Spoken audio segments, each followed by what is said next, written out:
John Lander, senior producer of EVE Online. Christopher Tuborg, lead game designer, and possibly Jesus of EVE Online. I'm Svein Kjarval, I'm the community developer for EVE Online. How do you measure the success of an EVE Online expansion? Because you've obviously had a lot of them.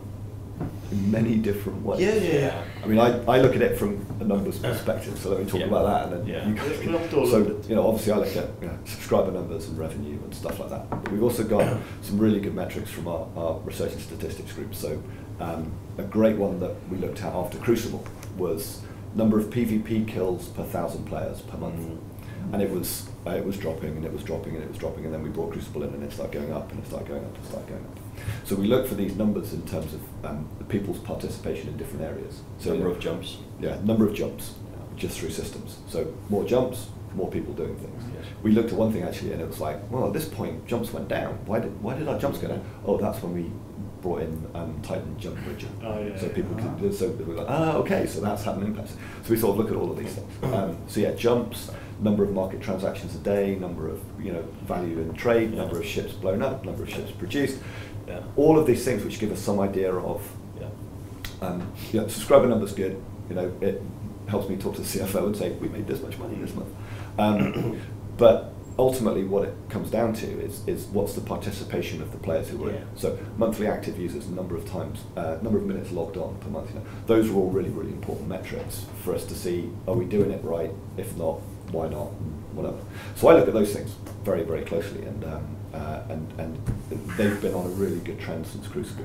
And with each of the Crucible point expansions, it's been good. I actually flew out here on Wednesday, so I haven't seen the numbers for what's happened with escalation, which went out on Tuesday. But email's quiet, so I think things are probably good. But yeah, so that's how I look at it, and literally since November, end of November, when we did Crucible, all of those participation metrics have been heading in absolutely the right direction. So.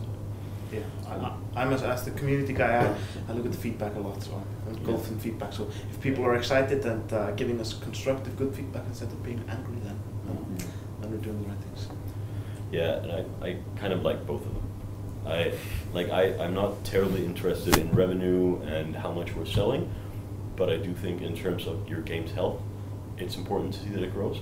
So if more people come into the game and less people leave, then I think we're doing a fairly good job. The metrics are really important for me as well. They've become a very integral part of how we build features as well, being able to track that. And then of course there's a flip side with the community as well. Like they talk really nicely about us these days. And if you looked a year ago, they didn't. And like it's just a general thing. I mean the Something Awful thread, the recruitment thread that's basically been up for 6 years or something, like it would always say EVE Online a bad game. And when we launched Crucible, it changed to EVE Online is actually a good game for the first time in like 6 years. And just like things like that, you can just like, it's a better environment.